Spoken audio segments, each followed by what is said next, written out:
So thank you very much for joining this late hour.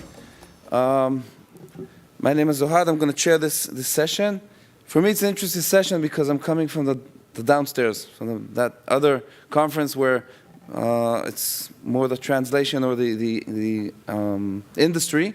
And I'm more an industry guy. I'm working in the cell therapy industry, CMOs, the process development, etc. So it's always interesting to refresh a little bit what's coming new. So I'm really excited. Just technical error, I don't have the bios here, so what we're going to do, I'm going to call you the speakers by the name, and they will present themselves a little bit, and then we'll hear the presentations. If you have questions, feel free to ask, and if we'll have time at the end, we'll have a little panel discussion around the things. So I'd like to start with Michael. Michael, not here. So we'll go directly to Pashwa, Ralph, you can talk to Ralph. Yeah, we'll start with you. And thank you. Thank you.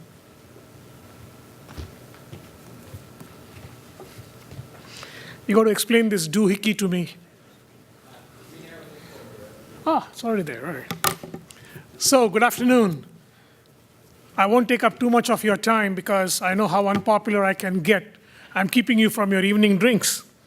So, my name is Prakash Rao, and I'm the Vice President and COO for Diagnostics and Research Operations at the New Jersey Organ and Tissue Sharing Network.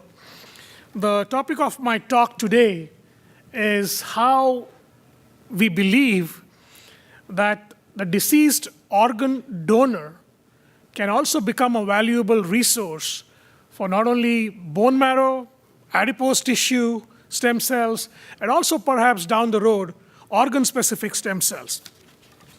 So, without any further ado, here we go. As I mentioned, the New Jersey Sharing Network is what is called as an organ procurement organization. What we do is we procure donor organs for all the transplant programs in the state of New Jersey. And we work with all the solid organ transplant programs and as well as the bone marrow transplant program at the Cancer Institute of New Jersey.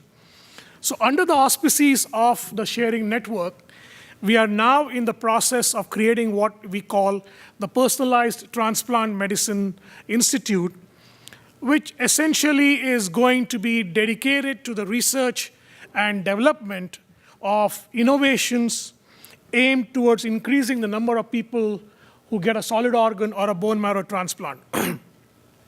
So our core mission is to be able to save and enhance lives.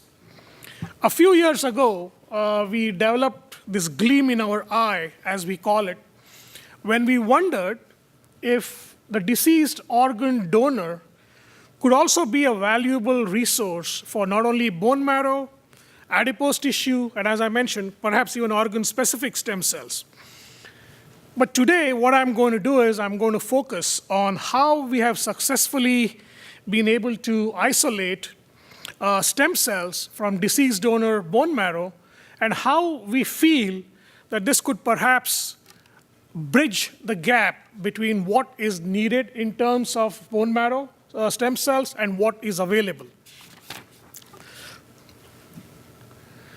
As far as the bone marrow part is concerned, this is really not a new concept. This has been thought about in the past. There have been some early papers. But as I will show you, we believed that as an OPO, we were uniquely positioned to make use of a very valuable resource that we felt was perhaps not being completely used. And obviously, we felt that OPOs, there are 58 OPOs in this country, and I think we have shown by our efforts that the remaining OPOs could perhaps take this to really the next level. And it's a matter of pride to us that we are the first OPO who have been able to accomplish this feat of being able to isolate deceased donor bone marrow stem cells. How do we do this? So when a deceased donor becomes available, the process, the way it works, is the hospitals in New Jersey are mandated by law to inform us when a deceased donor is going to become available. And it's because my department does all the HLA typing and the infectious disease testing that we have recourse to, we felt we could easily be a one-stop shop to do all this stem cell work. So essentially, we can procure the bone marrow from either the iliac crest and or from the femur. And as the diagram shows, it's fairly simple to get it, with the caveat that the bone marrow has to be procured fairly quickly. I must mention that all these donors that we have used, we have tested this in about 26 cases. All the donors that we have tested were brain dead. They were not what we call DCD donors, in other words, donation after cardiac death. The cardiac system was still functional, although the brain was dead. And this is critical, because once a certain time elapses, it becomes increasingly more difficult to get the bone marrow. So while we have shown that we can get this from the iliac crest and the femur, it can obviously also be procured from other bony bodies as well, including the vertebrae, perhaps the rib cage, but we have not done that. We have focused our efforts on the iliac crest and on the femur. So here are our findings. It's pretty interesting. We found that the yield of stem cells was almost identical to that from living donors. And not only that, the CD34 positive cells were again almost identical to what was observed in live donors. So our experiments essentially confirm that cell count, viability, percentage of hematopoietic progenitor cells, and the ability to form cell colonies from deceased donor bone marrow is exquisitely comparable to that from living donor bone marrow. And as you can see, the figure on the extreme left-hand side shows a red cell colony that we have that has been produced from stem cells that we isolated from deceased donor bone marrow. In the center panel is also another red cell, and the one on the extreme right shows you a granulocyte that is developing from these deceased donor bone marrow cells. So I think this data sort of indicates to you that the stem cells that we were able to isolate from deceased donors are exquisitely similar to that from live donors. So what could be the implications of, and what are the advantages of these deceased donor bone marrow cells? As I mentioned, all these donors are HLA typed. We type the HLA. We do the donor and recipient HLA typing. They're infectious disease profiled. And while we are able to get about 50 to 60 ml of bone marrow from each deceased donor, and this is because we have not gone in and done multiple cuts and multiple punctures, perhaps we can get more. Obviously, from live donors, you may be able to get more, but then there's a lot of discomfort, there's a lot of pain, obviously, and there may be a limit to how much you can get. These donors are deceased, so the question of discomfort or pain is not there. So we can use, and before I forget, these are all research consented donors. We get the consent from the donor's family that this is what we are planning on doing, and only when they give us consent are we able to move forward. So these donors are extremely accessible to the idea of obtaining bone marrow from these individuals. And obviously, once you get them, it is fairly easy to cryopreserve them and develop a database and a registry, which is what we are planning on doing. So what could be the putative impact? Obviously, as we know, the NMDP has shown that primarily minorities lack the possibility of obtaining an HLA identical donor, which is important for bone marrow transplantation. We believe that our results and our studies could be the first step towards using these deceased donors to bridge this gap, primarily for the minority population.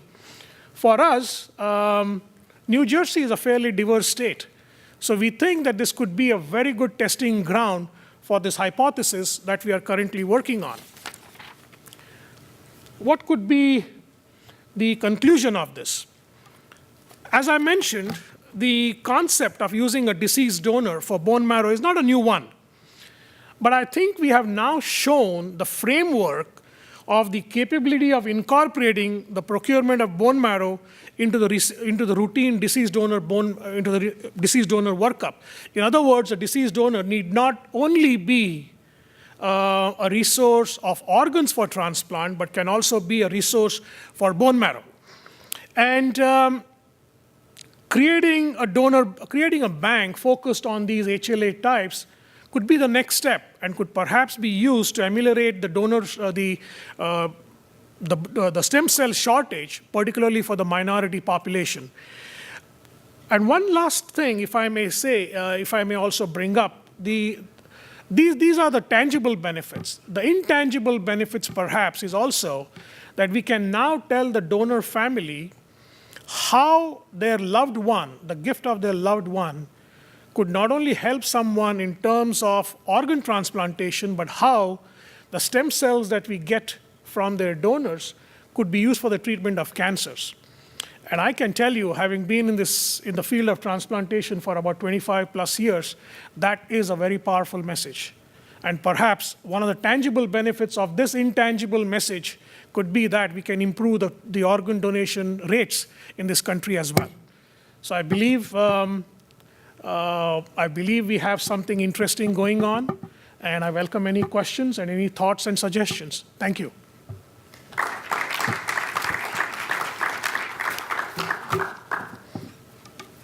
Any questions? One quick question. Sure. The rest of the panel.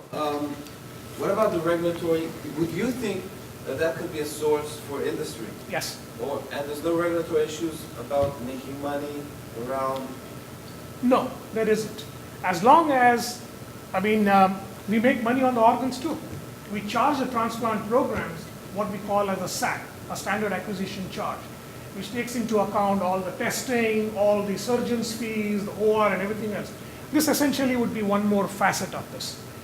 It's a good question in the sense that you cannot, everything has to be transparent, which is why, as I mentioned, these are all research consented donors. So when we talk to the family, we tell them, we are going to be doing this also. Do you have any objections? At that stage, the family is well within the right to say, buzz off, we don't want to give you permission. Also in terms of the money aspect of it, yes, if you look at it, it may seem a little distasteful. But no, I don't think there would be any regulatory or legal objections to this. Thank you. Sure. Any additional questions? Speaker? Thank you.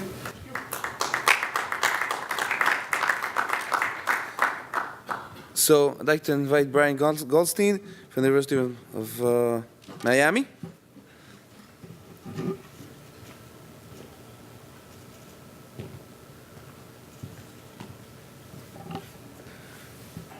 All right, thank you. There's plenty of seats in the front if anyone's standing. So I'm an otolaryngologist, a head and neck surgeon here at University of Miami, and I'm a clinician scientist. So I have a lab that's part of the Interdisciplinary Stem Cell Institute, and happy to be here. So I want to. Here's my financial disclosures, just some funding. So I'm going to tell you about an adult stem cell population that maybe doesn't get a lot of attention. But so as a surgeon in the head and neck, I'm interested in the nose and sinuses, and we take care of an important sensory organ, the sense of smell. And again, maybe that gets overlooked, but when patients come in that have lost their sense of smell, they're pretty miserable, and it's a very important quality of life sensory system. And so certainly recovery of sensory function has been a long goal in regenerative medicine, and so the nose can perhaps teach us quite a bit about neurogenesis and regeneration. And so William Osler was a physician 100 years ago. He we're taught in med school, he knew all of medicine, at least all there was to know in 1916. And so I have his book, and it's actually interesting. He talked about the sense of smell, and anosmia is the word for loss of smell, and he recognized that there was a sensory neural loss that occurred, so patients weren't obstructed. And it's actually interesting. I mean, he didn't have endoscopes or CT scans or MRIs, and he recognized the sensory neural olfactory loss. And today, so presbyosmia is a term we use for age-related decline, and I think that's an interesting area to a lot of people at this meeting, age-related loss of function. There's other causes that we see commonly that are related to sensory nerve damage. So this cartoon kind of depicts things. If you look in A, that's a coronal view on a CT scan through the middle portion of the head, and we've kind of blown up this area towards the top of the nasal cavity, and outlined in blue is where the interesting part is, and that's a true neuroepithelium, and that's shown in C as kind of a cartoon. The rest of the nose is just kind of a boring mucus lining, but up in the top area we have a neuroepithelium. Up at the top layer are these supporting or glia cells, and then below that are several layers of neurons, and below that are basal cells, which are where these stem cells I'm going to tell you about kind of live. And this is a true self-renewing epithelium, which is kind of recapitulates what's happening in the brain and in the areas where we see other neural stem cells, except it happens in adults. And if you're an otolaryngologist, you can kind of just reach that area very easily, even in the clinic with an endoscope. So it's kind of a fascinating tissue. Again, this is another schematic of kind of what that tissue looks like. And this is a mouse, just an H&E stained section. And on the left, you see kind of very thick epithelium with lots of neuron layers. And we can experimentally lesion that and then look a couple days later, and we've gotten rid of all the glia and neuron layers, and all that's left are those basal stem cells. And it's remarkable, if we wait 2 weeks, the third panel to the right, you see that it's reconstituted, regenerated that whole epithelium. So this is a true self-renewing tissue, like the skin or the gut or the bone marrow, and except it's actually making neurons that connect to the brain. So here, I'm just kind of giving an overview. I'm not going into tons of detail and experiments, but again, we see normal, we see lesion, and then we can see regenerated. And this is kind of what we do in my lab, is we're trying to study all of the signaling molecules, the transcription factors, the surface markers, the things that are interesting as these basal stem cells, and there's multiple populations of them. Some are sort of quiescent reserve cells, some are more amplifying active progenitors, some are immediate precursors. And what gets them to decide on their lineage, making this microvillar cell, or making the neuron lineage, or making the glial sustentacular lineage, or making more of themselves. And again, these are all the same, people in neuroscience will recognize these are all the same transcription factors or markers that are active in the brain, the embryonic brain, the subventricular zone, but this is all just going on out in the nose. So just briefly, we've known for quite a while, this is mitotic labeling, that with age, despite all those basal stem cells, and there really is an age-related decline in function. And if this is looking at a young rat versus an old rat, there's a lot less mitotic activity happening in that very elderly rat. And so that suggests to me that maybe there is a basal cell problem in these age-related diseases like presbyosmia or age-related olfactory decline. And in fact, we biopsied a olfactory tissue from an elderly patient and stained for neurons in green, and there's not that many of them, and when we look in a young mouse that's very healthy, we stain for neurons in pink here. You see how densely packed and well organized they are. So there really is this kind of picture of sort of neurogenic exhaustion, wear and tear. And so some of the things we're interested in is identifying markers for these basal cells. And in that upper panel in red, I don't know how well that projects, but that's stained with a marker, a surface marker called c-KIT. That's a growth factor receptor you probably heard a bit about. And turns out c-KIT actually does mark the basal neural stem cells quite nicely. And so in our lab, we've come up with a way to kind of purify the stem cells of interest from dissociated tissue and pull them out based on c-KIT expression and put them in a dish and expand them and study them and look at regulatory mechanisms. And so here's some examples of that. So we have these undifferentiated basal cell islands that look quite a lot like an iPS cell, and under certain conditions, they'll turn into very different cells, and those are neurons.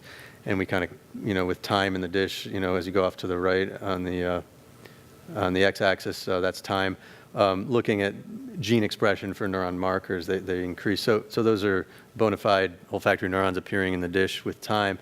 And And so we can use this to study mechanisms of self-renewal or differentiation, and we identified some epigenetic regulatory proteins that are kind of the focus of our current work, and this is this polycomb group protein. And I'm not going to go into tons of detail, but this is what they look like. They modify chromatin to regulate gene expression, and there's multiple proteins in these various polycomb complexes. And they're very important in embryonic stem cells or other pluripotent cells. And so it's, again, I'm coming back to that same theme that the same things that are active in the embryonic development are active in the adult nose. And so we're looking at expression of some of these polycomb proteins in our cell nuclei. And what's really cool is we go back in vivo and stain in green, just in those basal layers, we're seeing a couple of those critically important epigenetic proteins just expressed in those basal progenitor cells. So what we've been studying in the dish is actually relevant in vivo, and they're in the right cells in the right place. There's a lot of drug development targeting some of these things, especially EZH2, that has histone methyltransferase enzymatic activity, and so it's very important in cancer stem cells. So there's drugs that are EZH inhibitors that we think may actually be relevant for regulating olfactory neurogenesis, so we're interested in that. So not to take up all the time, I'll kind of stop there. So we have ways to identify and manipulate these cells and look at them in culture and hopefully dissect their regulatory mechanisms. And we're interested in not just correction of olfactory loss, but also, as I kind of hinted to, we can access an adult neural stem cell population very easily without doing something like biopsying the brain, and that may have therapeutic implications for other neurodegenerative diseases where cell-based therapies may be needed. So I will stop there unless there's any questions. And that's my lab. Thanks. I do have one. Sure. Do you think this really has a potential of becoming a new neural stem cell for dogs for all kinds of, as you hinted at the end? So it's not a new idea. People have been kicking it around for a while. There's a lot of limitations, technical issues with how many cells you can get and how well you can isolate the ones of interest or expand them. But I think a lot of the things we're learning from culturing the mouse cells would probably help overcome some of those technical limitations. And so, I don't know that we're ready to yet, biopsy, someone's nose and have them come back in a month and give them their own neural stem cells, but it's kind of a cool idea, I think it has potential. Sure.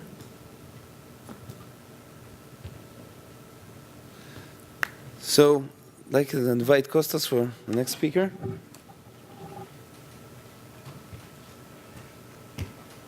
Hello, good afternoon. So, I'm a research assistant professor at the University of Miami, and my laboratory there is focused in cardiovascular stem cell research. And this is my disclosure slide. And what I'm now going to be discussing today is about the use of cell surface markers. So, when you want to develop a cell product for regenerative medicine applications, usually one of the most important things is that you need to also develop the technology that will allow you to select, purify, isolate, and expand that cell into therapeutic quantities. And one of the most efficient ways to do that is by identifying a cell surface molecule.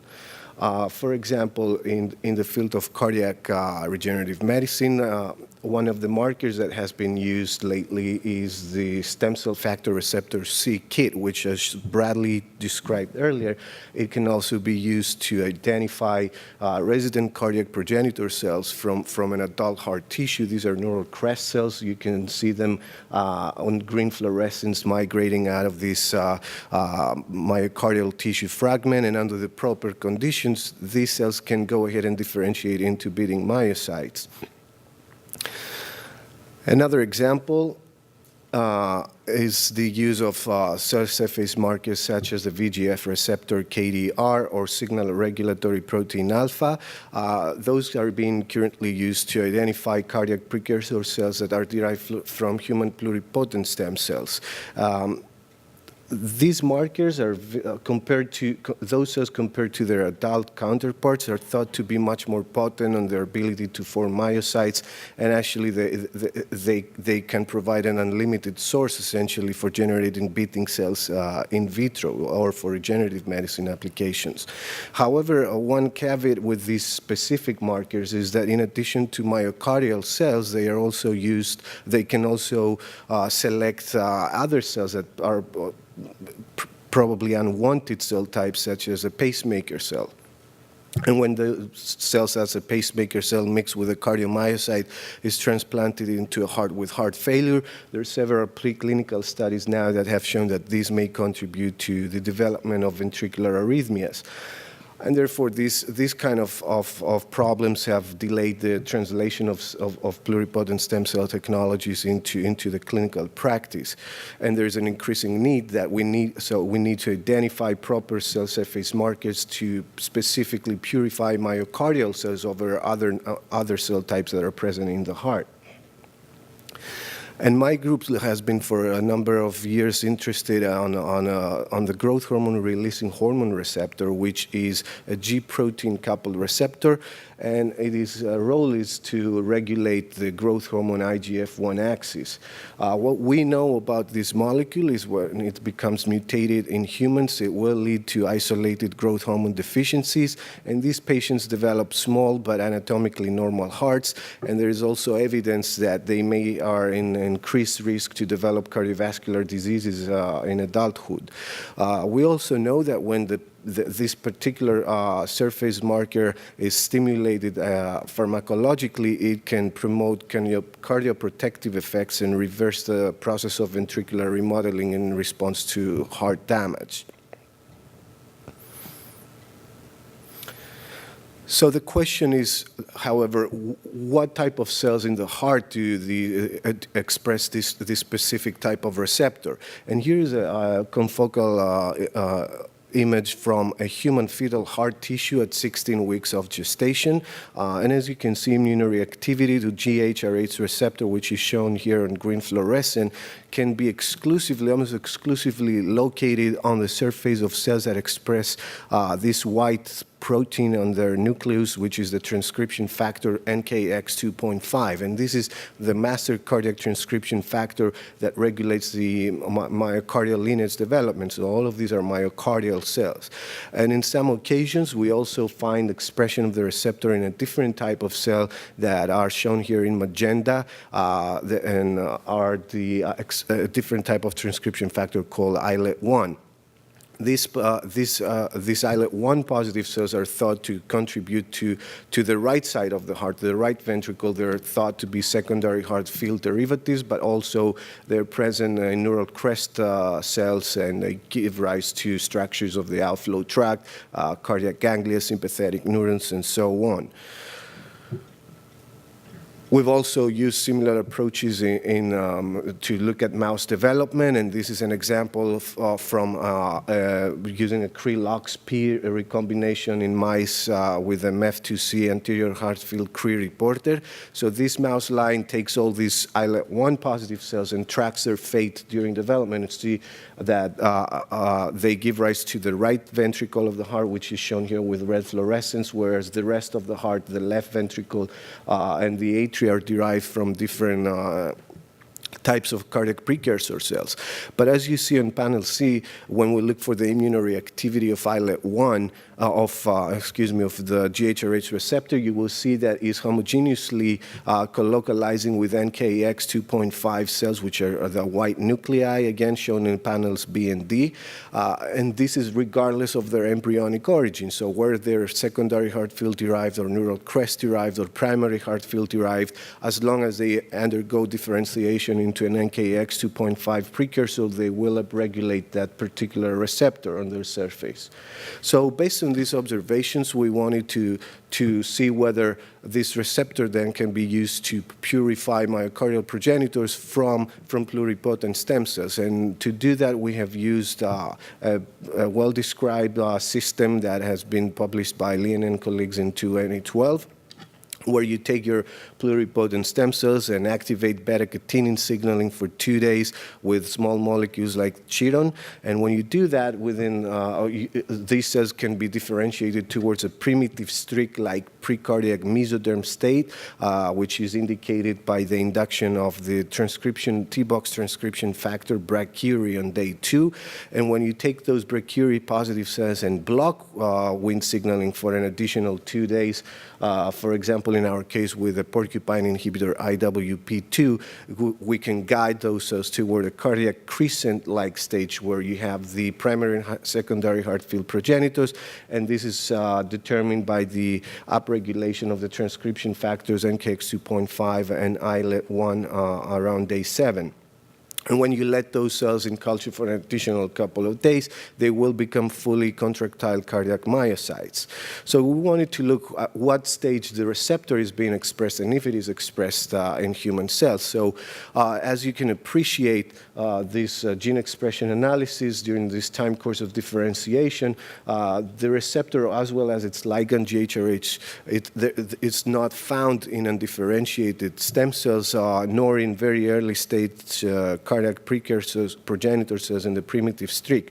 However, they do become specifically induced on day 7 and along with the expression of NKX2.5, indicating that our in vivo findings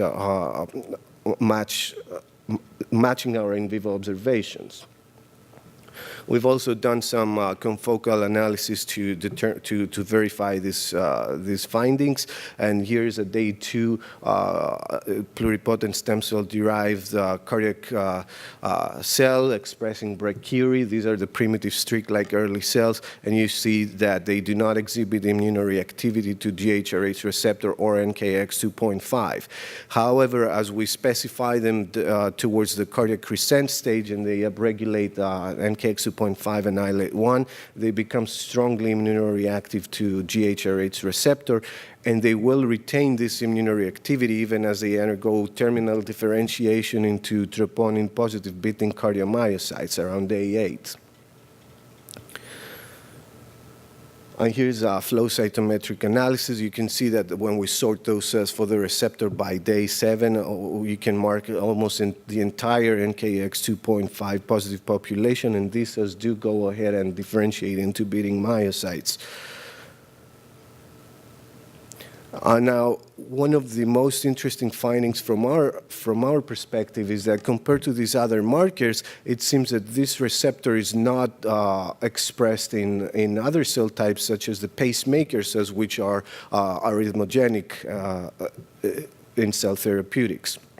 And here's an example. This is a cross-section of a developing mouse heart at the level of the sinus node, Sinoatrial node, which is located in the junction of the right atrium, the superior vena cava, and the aorta. And those cells, as you can see by the confocal images, the immunoreactivity to GHRH-R is exclusively found in myocardial cells of the right atrium on panel A. However, the sinus node cells, which are demarcated here, and they are also depicted on panel B, expressing the transcription factor islet-1, they do not exhibit the immunoreactivity to the receptor. Similarly, when we look at pacemaker cells that we derive from pluripotent stem cells, using markers such as the SHOX2, which is a pacemaker-specific transcription factor, you can appreciate that those cells do, as shown here in magenta, with the magenta nuclei, those cells do exhibit strong immunoreactivity to these other markers that are being used so far, such as signal regulatory protein alpha, whereas the GH receptor, they do not express GHRH receptor.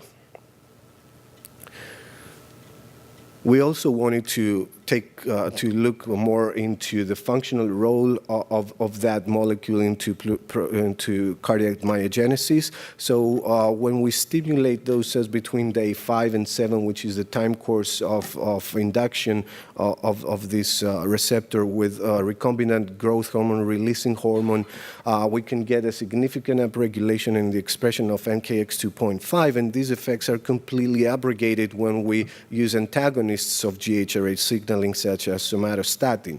And more importantly, what we've seen is that these effects are accompanied by activation of beta-catenin signaling, as indicated by the increased levels of GSK3 beta phosphorylation in response to induction with GHRH and downregulation of GSK3 beta phosphorylation by antagonism with somatostatin.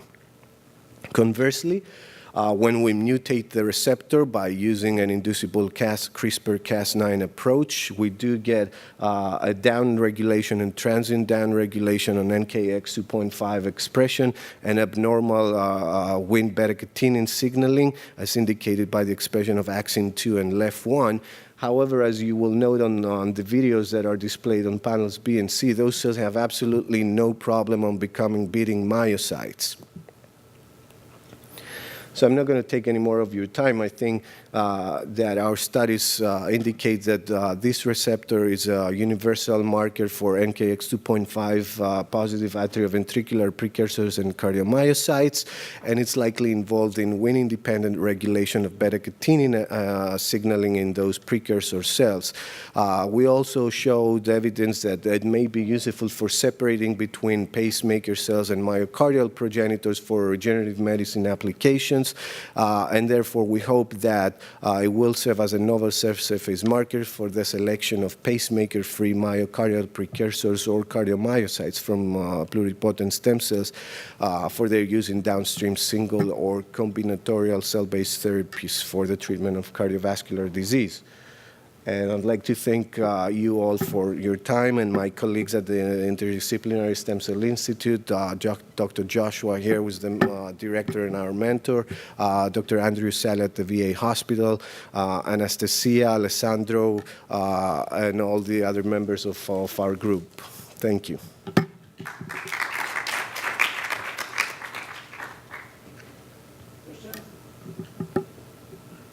Thank you. I'd like to invite our last speaker, which I can introduce because I know her bio. She was in my PhD board. So Professor Sarah Ferber, coming from Tel-Aviv University, long time working on diabetes. Thank you. Good afternoon. So I'm also Orgenesis CSO, part of me being from both Sheba Medical Center and Tel Aviv University. And I thank you for staying here so late.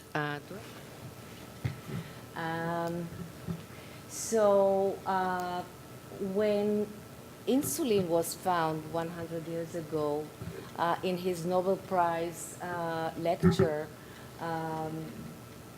Frederick Banting said, you know, insulin is a treatment, but it's not a cure for diabetes. And in type 1 diabetic patient, what happens is that the pancreatic beta cells are being specifically destroyed by an autoimmune attack. And in order to cure the disease, one has to replace these cells that are the only cells in the body that know how to produce insulin and sense the blood glucose and release the right amount of insulin with the right tempo to control continuous normoglycemia. Otherwise, you have diabetes-related complications. So in addition to, of course, embryonic stem cells, induced pluripotent cells, the idea in my lab that started about 15 years ago, and in Orgenesis, is that we actually can use our own adult tissues, not only bone marrow or stem cells, but just adult cells, and transdifferentiate them into another tissue. And the idea for diabetes is that we just take a biopsy of liver, propagate the cells, and activate the pancreatic lineage using ectopic expression of pancreatic transcription factors. And we started with about 100 different tissue from 100 tissues from 100 donors, healthy donors. Some of them are coming from also Miami, because for some time I worked here with Camilo Ricordi. And indeed, we initiated that after showing that we can activate the pancreatic lineage in liver in vivo in mice. So this is why we turned into patients. And the idea is that if we know which transcription factors control pancreas organogenesis in the embryo, then we can artificially, ectopically express these transcription factors in adult tissue and see what happens.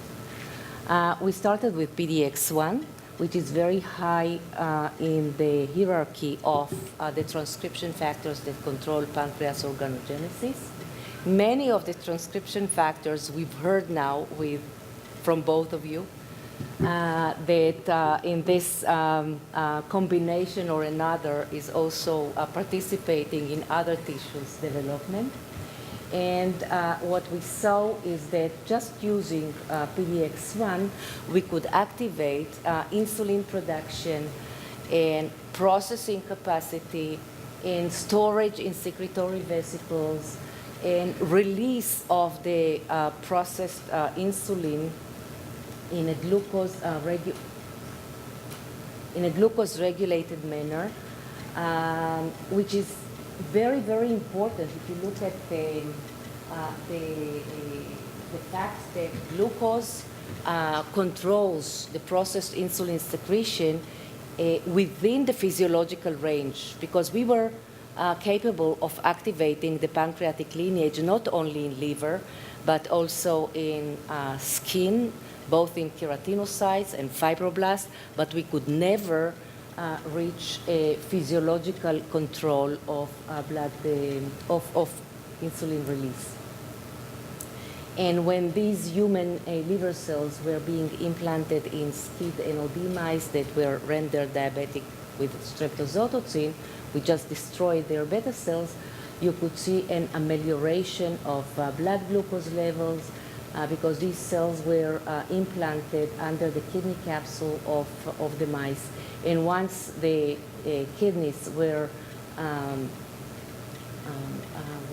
once the cells were removed, they returned to diabetes and they lost human C-peptide. I cannot point with this one, right? Okay. So you lost, together with taking the cells out of the mice, you lost the glucose control, and the mice reverted to diabetes and lost human C-peptide secretion. I will not go through all the things that we've learned about transdifferentiation, but I just can say that it is dictated by specific transcription factors. It is very fast, and one does not have to induce pluripotency as inducing pluripotent cells, because the same transcription factor, PDX1, what it does, it turns off the hepatic repertoire in each one of the cells that it is being expressed. By the way, among other mechanisms, it is activating the polycomb, and polycomb is very active in repressing the hepatic repertoire. So it induces also some kind of dedifferentiation because it activates alpha-fetoprotein and it represses CPV beta. And as I said, it is activated, the pancreatic lineage can be activated in other lineages, meaning that it crosses the developmentally related, it doesn't occur only in the endocrine, between endoderm tissues, but also process the barrier of distinct lineages. And the cells that acquire the alternate phenotype stop proliferating, and this is good and bad. It is safe. The cells never, when we analyze them in preclinical trials for many months, they never proliferate in vivo. But the transdifferentiated cells, the mature cells, they never proliferate also in vitro, so it is a problem, and you will see why. When you ectopically express one transcription factor, you will get a pancreatic lineage in about 5% of the cells. When you use 3 transcription factors, as most of the people will do, you get the activation of the pancreatic lineage in up to 15% of the cells. If these cells do not proliferate, then we have a problem in converting this technology into a cell therapy approach. And it is not only our problem. Transdifferentiation has been shown to artificially occur or to be activated in different tissues by different labs into different desired tissues to be replaced in degenerative diseases. But the problem is that it is restricted to 10 and 15% of the cells top. So why is that? One possibility is that it is a stochastic process, and each time another up to 15% of the cells are being transdifferentiated. Another option is that there are predisposed cells in the liver that only these cells would undergo transdifferentiation. They have some kind of predisposition that allow them to undergo transdifferentiation. Of course, being an optimistic person, we decided to go for there is a predisposed cells, and we have to find these cells. And we went back to our in vivo studies, and not only our, but also other in vivo studies in which mice were injected by PDX1. And what we saw is that in most of the cases, insulin-producing cells were generated in the area of central veins. And at that time, when we started this study, the central vein cells were considered the most adult cell in the liver. And they are not stem cells. They have a special function. They metabolize ammonia, while the periportal cells are busy in gluconeogenesis. Liver is known to have a very precise heterogeneity, functional heterogeneity, and phenotypic heterogeneity. So we decided to analyze whether these cells, the central vein cells, have some kind of predisposition. And what we did is that since, as I told you, these cells express specific genes, we took a gene that is specifically expressed in the area of the central vein. One of them is AXIN2 or glutamine synthetase. We took the glutamine synthetase promoter and generated a lineage tracing approach to be used in our adult human liver cells. And what we did, just to show you that central vein area in a lobe are numerous, okay? It's not that there are. And indeed, we generated this lineage tracing approach in which cells were infected by 2 lentiviruses. One lentivirus was expressing the DS-RED by the control of CMV, and it was floxed. And the green fluorescent protein could not be expressed. It's just, for some reason, I don't have it here. But, okay. Lineage tracing approach. So And the Cre recombinase was specifically expressed by the glutamine synthetase promoter. So only cells that could activate the glutamine synthetase promoter cleaved the red fluorescent protein, and the cells became green. And only up to 15% of the cells became green. And we separated them to green cells and red cells.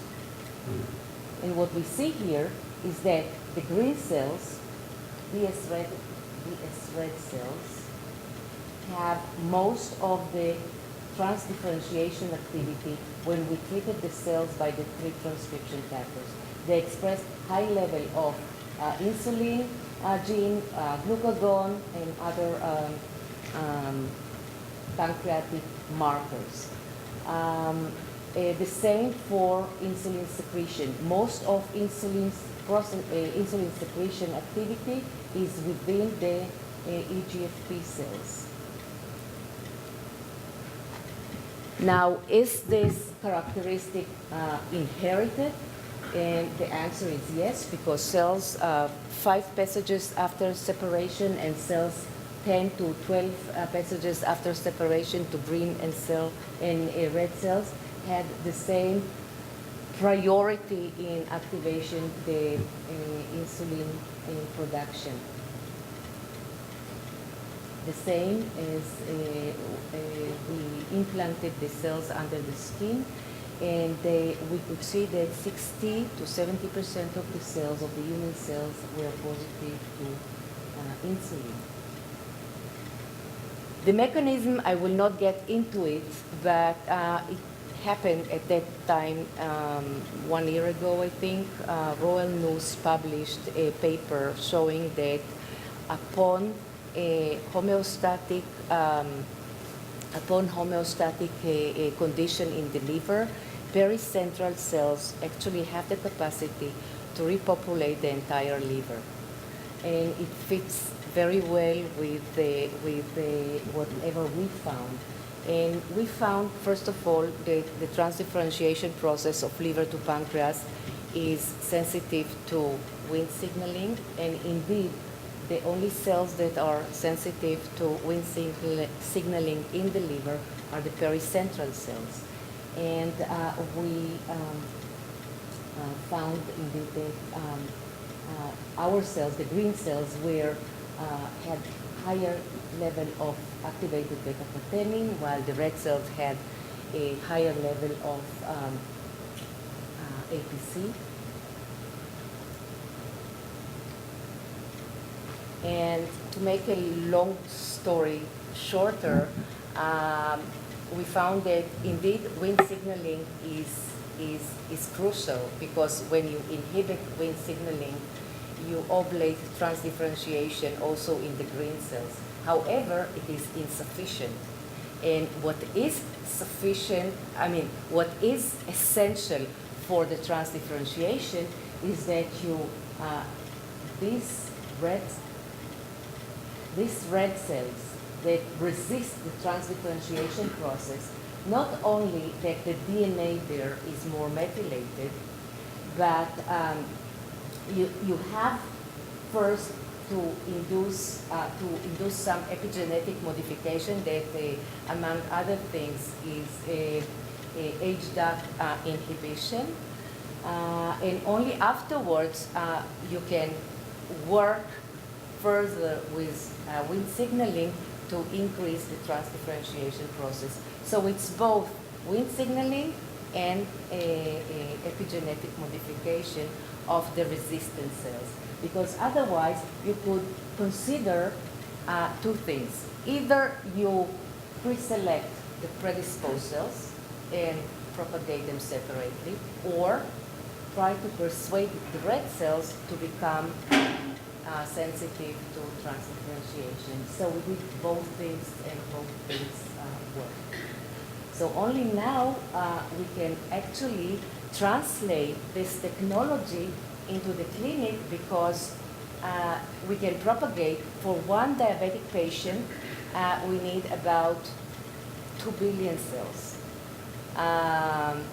And you cannot just implant 2 billion cells that only 15% of them will produce insulin. Now that we got to the capacity of activating the insulin production in about 60 to 70% of the cells, we can really take the biopsy, propagate the cells, treat them epigenetically, and activate the pancreatic lineage with the help of all the companies, including Ohat's company that is helping us in industrializing the entire process. So I would like to acknowledge all my students and funding and collaborators, and thank you very much.